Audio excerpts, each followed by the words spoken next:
Welcome to the Art of Badassery, where I explore what it takes to live life on your own terms, break free from the status quo, and unleash your inner badass. Whether you're a rebel at heart or simply seeking inspiration to step outside your comfort zone, this podcast is for you. I'm your host, Mahara Wayman, and each week I dive into the stories, insights, and strategies of those who have mastered the art of badassery and are living life to the fullest. They smile when no one is looking. Welcome to the Art of Badassery podcast. My name is Mahara, and I'm so excited today to introduce you to my guest, Alexandra Stark, a powerhouse of creativity and innovation.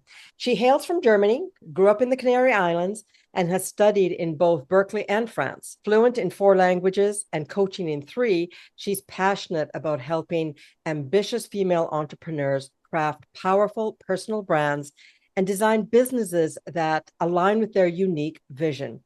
Alexandra seamlessly blends strategy with energetics, ensuring her clients not only succeed, but thrive with joy and playfulness. God, how badass is that? So whether she's speaking on stages, interviewing successful women, or shopping with her VIP clients to make their badass personalities shine, Alexandra is all about embracing beauty, femininity, and authenticity in business and in life. Welcome to the show. I'm so excited to have you here. Thank you so much. What a beautiful introduction. I'm so happy I'm on your show. Oh, I'm excited too. Let's go back to way back. Oh, okay. Way back. When did you first recognize your affinity for your dress, the way that you looked, the way that you did your hair? Oh, that's way back. So once upon a time, there was a little girl who was 2 years old, and her mom used to put her clothes on the bed so she could dress for school. And one day she said, Mom, that's too boring. I like more colors. So basically, I started picking my own things very early, and my mom let me do it. Although she might think that I looked like a clown, which I guess sometimes I did. But I always loved vibrant colors. I always felt that my energy raises when I wear certain colors, and it made me feel happy and it made me feel joyful. And that's why I didn't like dark colors. I didn't like black. I always had the typical colors like girls like pink, but also bold combinations. And when I look at my pictures from school, I'm like, holy moly. But yeah, definitely different. Awesome. I love it. This badassery started young with you. Yes. So take us through all of your journeys. I definitely we're going to talk about where you're at today, but I'm fascinated that you speak 4 languages, that you grew up in the Canary Islands. Talk about your childhood for a little bit, if you wouldn't mind. Well, growing up on an island was definitely different. It's a small island. And but I had a beautiful childhood, actually. I'm the child of the 80s, so I grew up climbing on trees and playing outside. There was no internet, there was no social media, no TikTok, no nothing. So we actually played outside, fresh air. I was running around, I was playing with the boys, soccer, and I never played with dolls. It's funny, I'm so full of contrast. You might think the fashion aspect was there, but I was not interested in playing with dolls. No, I was playing with cars and with boys and playing Indians and cowboys and running around outside. And I loved horses. So I started riding horses when I was I barely could walk. And I had my first horse was 10. So I was always in the stables with the horses, wildly galloping around the fields and going up the mountains and doing crazy things. I was really always outside, and I loved it. And yes, I went to a German high school, but as half of the things were in Spanish, you grew up with 2 languages, and then they added English and French as well. So growing up with 4 languages was normal for me. And as a kid, you learn that so easily. Yeah. So easily. So it sounds like you're a bit of a tomboy that still loved the pretty things. Yes, I was a tomboy. Fair enough. So when you think back on your childhood, which does sound quite wonderful, was there anything that stood out as being a real learning moment for you where you stood back and went, okay, that's interesting. Yeah, that's me. Yes, many moments. I realized I was a wild kid and I couldn't shut my mouth. So I was always the kid that was asking a million questions, always. And some teachers, I made them crazy. But I was curious about the world and I was hungry for wisdom. I just wanted to soak everything in, and asking questions all day long was just part of me. But also when a teacher said something that I would not agree on, I just would reply, I don't agree on. And some teachers, not good teachers, which I learned today, is that they didn't like that. So I spent a lot of time also outside of class because they threw me out many times. Because they said I'm too loud, I'm too rebellious, I'm disturbing the class, But if I didn't agree with something that the teacher said, or if I found something to be injustice, then I also would just not, I just couldn't shut my mouth.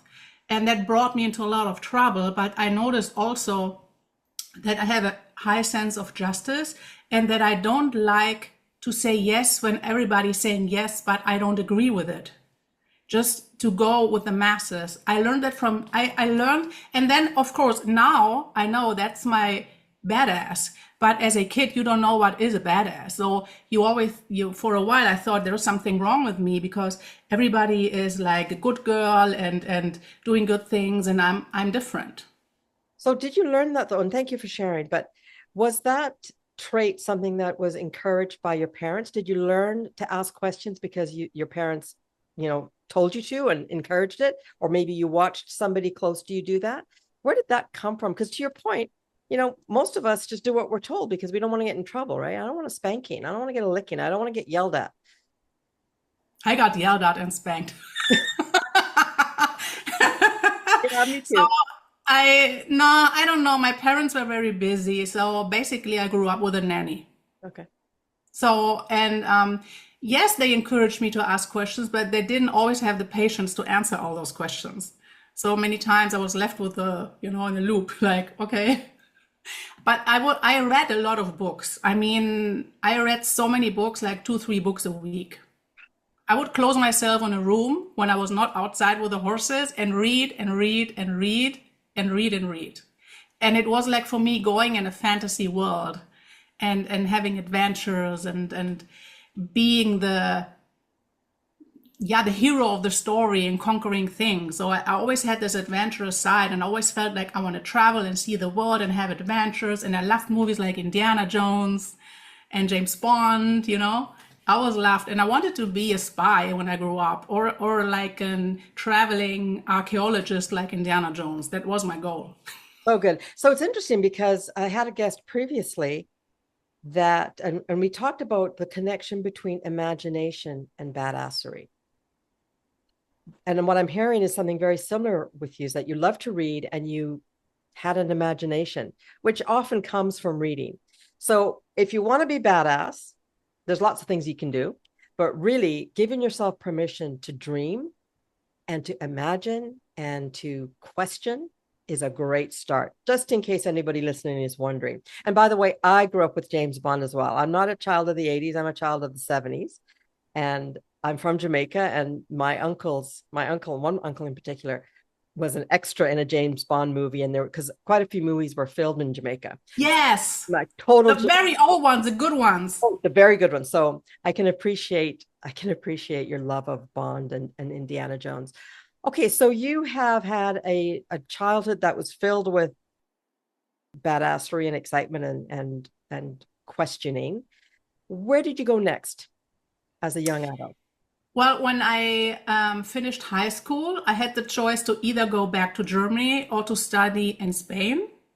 And as I am German, but I've basically never seen my hometown, I thought, okay, let's go to Düsseldorf. That's where I still live today. And let's study economics. I didn't know what to do. So I thought, my dad said, study economics. That's a good foundation for whatever you want to do next. I had no idea what I wanted to do next. So I studied economics and I didn't really like it that much. It kind of bored me a little bit.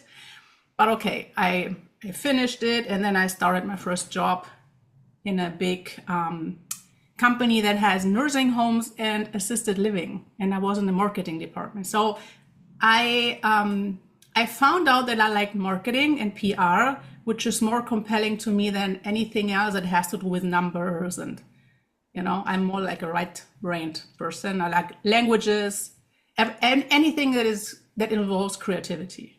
This is my thing. Has always been. Okay. All right. So that timeline in your life, was there any big aha moments of learning there? You mean university? Yeah, other than, hey, I don't like the numbers aspect so much. I'm much more into my creativity. Was there anything else that you think has shaped you into the woman you are today? Yeah, I took a little break during the studies and I did a marketing diploma program in Berkeley. And I loved the international campus and people from all over the world. And I realized that it's really an advantage to speak several languages because I could communicate with a lot of people. And I loved talking in different language. I think I never talked a whole day once in German. And I was never hanging around with the Germans because they were so boring for me. So I was hanging around with the Latinos. And then I realized also because my neighbor who lived on the same floor in the Berkeley campus, he was Canadian. And when I was there for 1 week, he once came to me and said, Alexandra, I don't know what you're doing, but you're here for a week and you know everybody. I'm here like for 6 months. You know more people than me. What's going on here? I was invited to every party and I was like, okay, I'm a people magnet. I'm a networker. I love to talk to people. I'm interested in people. I connect with people very easily. And you sent me somewhere and in one day I know everyone. So I noticed, okay, that is definitely a gift. But for me, it was always normal to be like this. Unless somebody tells you that it's not. I think that's so typical for us, that you have certain gifts and talents and skills, but for you it's just normal because that's just who you are. And then just everybody tells you, no, that's not normal. I'm not like this. I'm an introvert. I don't go out and meet a lot of people, or I connect with people so fast like you do. And then you notice, oh, okay, I guess it's gift. So this is what I noticed when I was abroad, and that I love to travel and connect with international people. I think That was a big aha. Thank you for sharing that. And, I think one of the things from my experience anyway, that helps me to feel badass is understanding and connecting with what I'm best at. Yes. And I think for many of us, we have this we have this misunderstanding that only big, huge, magnificent accomplishments or big, huge, magnificent talents are worthy of being badass. But I'm here to tell you that's just not true. Just being yourself, I think, being badass. So, totally. To your point, we all have different talents. It sounds like you recognize that early on, though, and just ran with it, which is very fortunate. So, okay, beautiful. Take us a little bit. Then you switched gears a little bit, and now you're running this amazing business for yourself. What made you decide to do that?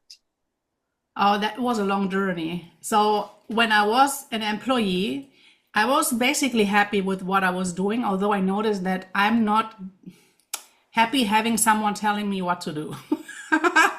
Like in school, Okay. it was like, and my boss was very kind of bossy and very egoistic. So everything we worked together, he would always say that it was his thing. So he got all the credits, and everything that I did was always what we did. So it was never about me. And I didn't care so much because I didn't need the validation. I thought so. But of course, it's nice to have validation. When you never get validation, you feel underappreciated. And I felt underappreciated in the company because I felt not seen, although I did all the work behind the scenes. But then one day the company was sold and the new owners, they fired everybody and brought in their own people. So then I was like standing there and like, okay, now what? So the good thing is, as I've stayed there more than 10 years, I got a good compensation. And then my brother told me, he just finished NLP practitioner, and he told me, why don't you do the NLP neuro-linguistic programming, a course, because there it's a 1 year and you will learn so much about yourself, who you are and what you want and all these kind of things. And I was like, okay, good, because I had no plan, no idea what I wanted to do next. I was very burned out a little bit also. The job was tough, and I even had a burnout. So I skipped the part when My dad died, and I had to take on the job of my boss because he was fired. I had no time to grieve, and I hustled and hustled and hustled until I was burned out. And then the company was sold. So I was burned out and had a compensation, and I didn't know what to do with my life. And I did NLP, and that really helped me to go inside and ask myself questions that I've never asked myself, and to confront myself with things that I've never contemplated about. And over this year, there was a little vision coming up what I wanted to do with my life, but it was just like a little seed that had to grow and expand. And it took me years to figure out what I really wanted to do. But it all starts with an idea, and to have the courage to do the first steps. And then along the way, you figure out, and you refine and you stretch and you expand. I did so many other coachings after that. I got addicted to personal development when I started in 2012. I did this course and I was like, holy moly, this is so cool. I learned so much about myself. This is nothing I ever learned at school or in university. Nobody ever taught me. I always hated to be in university and school because the teachers were so stupid and they wouldn't answer my questions. And here I actually learned the things I want to learn and that I'm interested in. And I got so hungry for more wisdom. So I did so many coaching certificates, like countless. I could tell you like 12 things that I did. I mean, it's crazy. And I always had the feeling the more I learn, the more I know that I don't know anything. And I continued learning and growing, and I had so much fun. And then this idea of coaching people, but not just from the inside, also making them look good on the outside as a holistic approach, that grew, and then it came into fruition after years, but it took me a long time. Yeah. So much there that is fun. But can we go back to when you sort of hit rock bottom and had that burnout? And that was the start of your introspection, shall we say, and Yeah. self-discovery.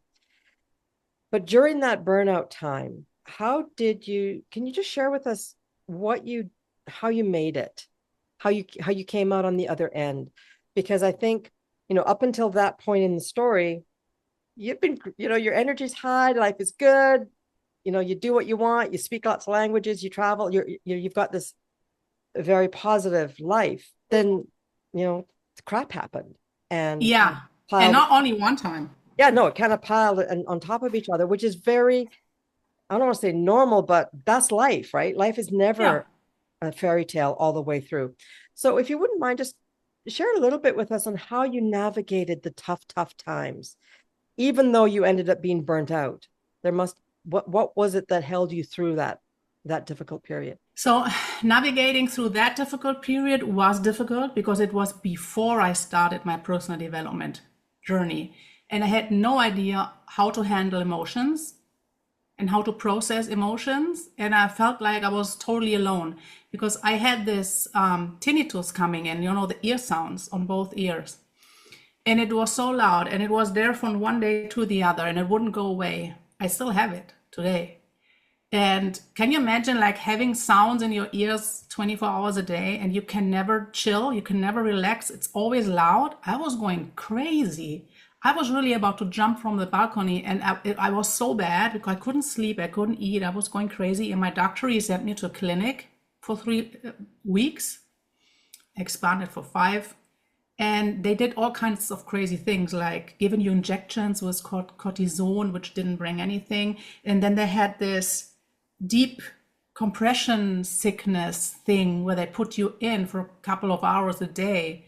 All kinds of things, nothing really helped. But what they did good is like long walks in the woods, and also muscle relaxation therapy and kinds of meditation, which of course is difficult because when you have sound, you're like, how can I calm down? So I was always sitting there with one eye open, like, I cannot chill. So learning how to relax took me quite a while. But I had to learn to live with it because it didn't go away until today. And whatever I tried, nothing helped. So I had to kind of live with it. Okay, I want to jump in and say, first of all, I know exactly what you're talking about because I too have severe tinnitus in both ears. Still. Oh, wow. And I remember traveling with my husband, and we were in New Orleans, and we were walking down the street and we were walking up to a huge transformer. and it was buzzing really loudly. And I went, oh, and I said, honey, do you hear that? And he's like, yeah. And I'm like, I hear that every day, 24/7. That's what my life is like. And it, I don't like to be, it drives my family nuts because I always have earplugs in because I always want to listen to music or a book just to break the pressure of listening to the buzz. So I just want to, I totally understand where you're coming from.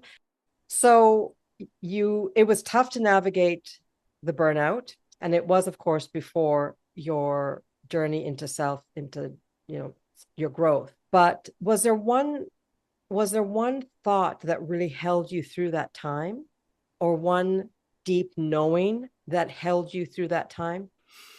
I think one day when I was going for a walk in the woods and I saw something beautiful, and for a moment I forgot the tinnitus.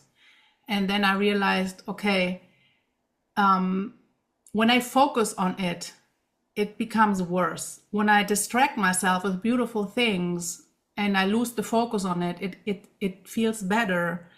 And you focus on shit grows, right? We know that now, but back then I didn't know. So, but I realized when I listen to it, it gets worse. But when I distract myself or I put my attention on other things, then I have to learn how to live with it. And I don't want to give it the power to take my joy of life away. So I tried everything to distract myself with beautiful things and to not give it that much attention, which is easy said, but it's a daily practice. And some days it works better than others, but yeah, not give it too much attention and focus so it doesn't have too much power over me, because I am not my tinnitus. This is just something happening. And also I learned along the way, something happens for a reason. And of course, some things you don't know the reason, right? Because especially when it's around illnesses or sickness or something really bad, where is the purpose on this? But there is one. There is one. If you don't know now, you will find out later. So I trusted in that somehow too. So good. And again, another component of being badass is being willing to ask that question. Okay, what could I possibly learn out of this shitty situation? Yeah. Seriously. And when we do that, quite often we do get an answer from deep within. And sometimes it's, for me personally, it's my need to be patient, my need to let go, this idea that I have to be right, especially when it comes to my own business. That's definitely something that I've learned that I'm working on. But there's always a reason behind what we feel life has thrown at us. And I think I've talked about this many times, is this understanding that life happens for us, doesn't happen to us. And when I first heard that phrase, I was like, you guys are so wackadoodle. I can't even rack my head around you people. I was in a group coaching experience, I think. But then very quickly, when I sort of let down my guards, I was like, okay, that's an interesting concept. And really, when you can switch your mindset on something, switch the lens at which you look at a situation, it often becomes quite fun. When we allow ourselves that childhood curiosity, then our hardships sometimes can just lighten a little bit. I'm not talking drama or trauma or any of that stuff. I'm just talking day-to-day crap, like, oh my God, why did that person flip me the bird? I don't even know them as I'm driving down the street. Or why does that person piss me off so much? I don't even know them, but they just have to look at me and I lose my. So anyway, yes. I know what you mean. Absolutely, life happens for us as opposed to us. I do want to call out, and I think it's just beautiful and interesting that you recognize, first of all, you've always recognized beauty and been drawn to the things that make you raise your energy and make you feel good. But when you were your lowest, you made a conscious decision to focus on the beautiful things to help you pull up your energy and not focus on what wasn't working and how, so it's just interesting that started then. And now look at what you do for a living. And so just wanted to call that out in case some of our listeners didn't catch the connection there, but so good. Okay, take us to today. What do you want to know? I want to know. Here's what I want to know. Well, smarty pants, making me think on the spot. Just so you know, folks, it's pretty obvious that my podcasts are definitely fly by the seat of your pants. I just want to have a casual conversation. And so I never really know where they're going to go. And when I mentioned that to her before I started recording, she's like, so we're just going to talk? I'm like, just going to talk. We'll see where it goes. But what I would love to know today is, what lesson are you still working on? I don't want to struggling with, because struggling, that I don't want to put ideas into your head. But as a past entrepreneur and business owner, I speak from experience. The work is never done. The work on my is never done. So I'm curious, what badass component are you working on? Many things. I think the most important skill that I always found to be something to work on daily is leadership, especially self-leadership.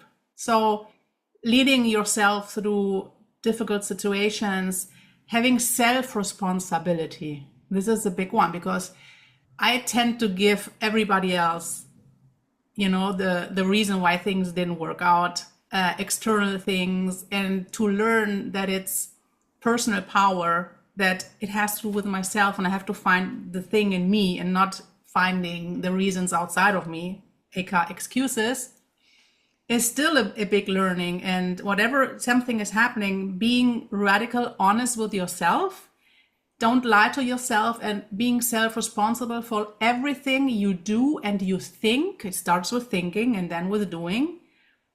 Yeah, that's a daily practice, I would say. And of course, taming the little voices, it's part of that self-leadership. Basically, everything we might work on every day falls under self-leadership.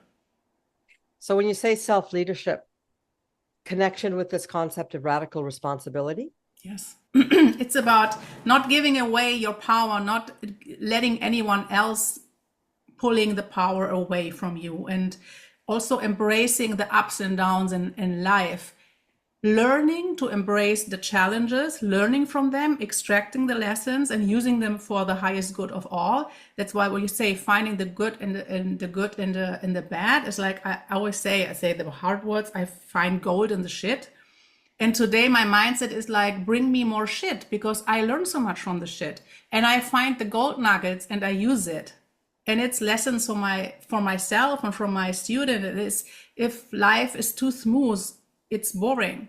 If you want a badass life, you have to be willing to have badass challenges, because that's when you can show leadership. When the life is easy, everybody says they're a great leader, but when life is easy, it's easy to be a good leader. But who are you when shit hits the fan? Then self-leadership comes up, and then you have to show who are you behind the scenes when nobody's watching.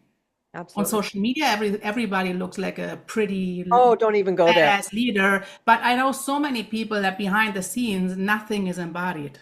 It's just faking and pretending. And this for me is, I can smell that basically today. I have a very good sensor for that kind of energy that I call bad perfume. So when somebody has stinky perfume, it's because they're not embodied.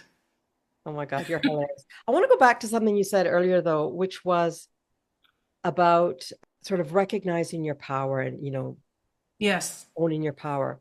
Would you say then part of the challenge that women entrepreneurs in particular, we're both entrepreneurs, have on this journey is an inability to recognize their own power? Because if you don't see your own power, it's hard to feel badass, right? I want to bring everything back to the reason for the show.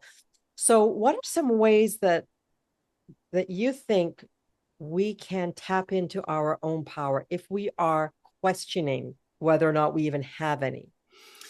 I mean, it sounds so easy when we talk about radical self-love, but this is something that is the foundation of everything. And every coaching that I'm doing with clients, it's always a self-love issue.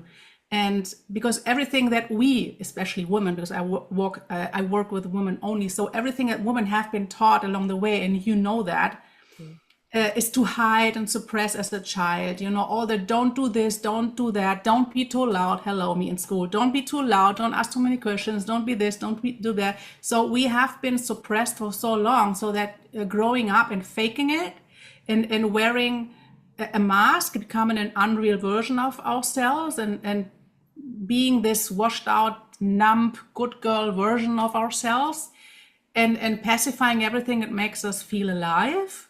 This is how we grow up. And then it's so hard then as an entrepreneur to suddenly having radical self-love, like from nothing, and embracing your wildfire and your wholeness and all of this. This is something you have to learn along the way. And this starts with really owning who you are, finding out what your uniqueness is, and also embracing your weirdness. I say, oh, your beautiful weirdness. And many women don't know what that is. So what kind of my superpower is, I find your weirdness. I find you're daringly different. I find what makes you unique. And together we unleash that and we package that and we communicate that, because this is your USP. So many women struggle with what makes me unique. I don't know. What is my badass? What sets me apart from everybody else? You can ask 10 people what makes you unique, what do you do differently than others, and everybody would be either thinking about it for 10 minutes or not having anything to reply. Nobody can say like in a second what makes me uniqueness, why am I so different than everybody else, because we have been censoring ourselves, faking it, and giving away the power, playing small. So learning to be everything that we were not allowed to be as a kids takes time. And we don't learn that in school, and we don't learn that in university. So it's a journey. I really liked how you phrased that and was very, very realistic. It is a journey, because not only do we need to unlearn so many things in our lives, depending on how many, and that could be years. For me, it was over 50 years. Mm-hmm. Not only do we have to unlearn things, but we have to have the courage to just get to know ourselves. And I talked about being curious earlier. Clarity is everything, and getting curious about who you really are, I think, is the first step to owning it. And Yes. recognizing that it's not about good emotions, good feelings, bad feelings. It's just about seeing the reality of it, because nothing that we've done makes us bad until we think so. Right? Nothing is bad or gross or disgusting or anything until we attach that label to it. And that's not an easy process. Honestly, if it were easy, the world would be nirvana, and there'd be no upset, no disagreements, no wars, no nothing. That's obviously not the world that we live in. So being a badass isn't always easy. Being radically responsible for every step you make in your life isn't always easy. And showing some love for yourself isn't always easy. But it is part of the journey to being a happier person, I think. And it sounds like you think the same way.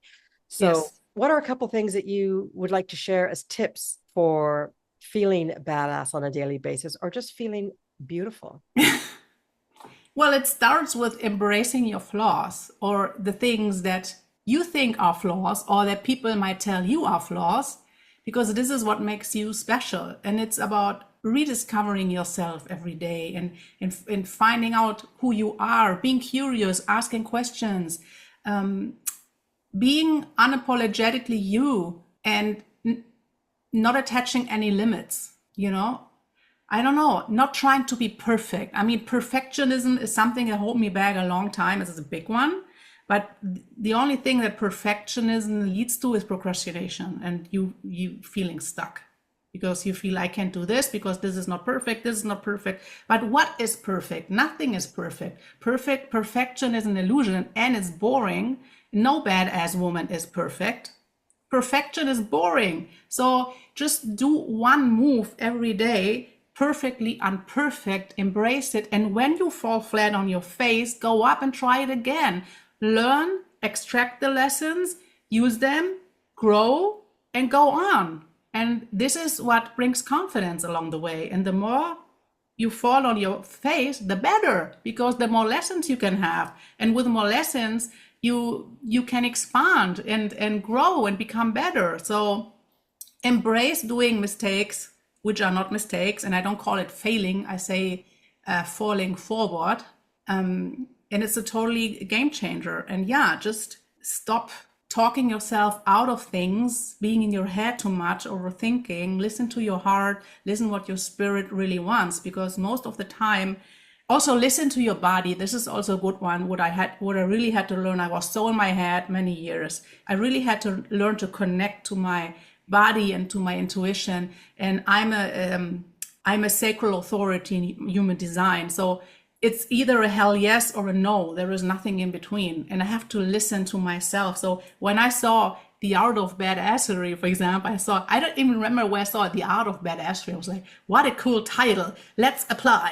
So that was like an instinct hell yes for me. So I don't even do a research or let's see what she's doing, la la la. It just aligned with me and I just go and do it. So learning to listen to your body, because your body always knows first. Your body knows before your mind comes in. The mind comes in and wants to talk you out of it. So don't listen to the mind. Oh, so good. Oh my goodness. So many things that you brought up, not the least of which was to trust your intuition, trust your gut, and recognize that your body holds all the answers. Yes. And there's a whole practice of recognizing that if you want answers, look to your body. But we're not going to go down there. That's not my expertise, but I definitely understand that idea. And I think the reason Louise Hay comes up in many of my podcasts because it was the first book that I read on that was by any way out there. And her book, You Can Heal Your Life, but going back 40 years was like, I think one of her biggest books. And I was like, what? You can heal your life by your thoughts? Huh? Was the beginning of my journey, was that book. So beautiful. If you haven't read it, folks, check it out. Louise Hay, You Can Heal Your Life. She talks about how ailments in different parts of the body, our ailments are a reflection of our thoughts and our life. So very interesting read. Alexandra, I have loved chatting with you. Folks, check the show notes because whatever she's given me, I will make sure in the show notes. I would love you to connect with her if you feel that you would love her expertise in helping you build your brand so that your beauty shines on the outside as well as on the inside and have it connect to your actual business, then this is the podcast for you. Anything last minute thoughts before we sign off, Alexandra? I don't know. I mean, just believe in yourself, because when you believe in yourself and you're confident and proudly owning your power, then you become just a magnetic field for people around you and for the right people, hopefully, because it can go in both directions. So it's about really time to reclaim your power and own your worthiness with no strings attached. And this is the moment when you leave the ordinary and you step into what I call daringly different. So beautiful. Thank you so much for spending time with us today. Folks, have an amazing week and look forward to seeing you next week on The Art of Badassery. My name is Mahara. Thank you. Thanks for tuning in to another badass episode. Your support means the world to me. So if you enjoyed what you heard today, don't forget to like, share, and rate the episode on your favorite podcast platform. Your feedback keeps the badassery flowing. And hey, if you're ready to unleash your inner badass and conquer whatever life throws your way, why not book a complimentary badass breakthrough session? Just click the link in the show notes to schedule your session, and let's kick some serious butt together. Until next time, stay fearless, stay fabulous, and of course, stay badass. This is Mahara signing off.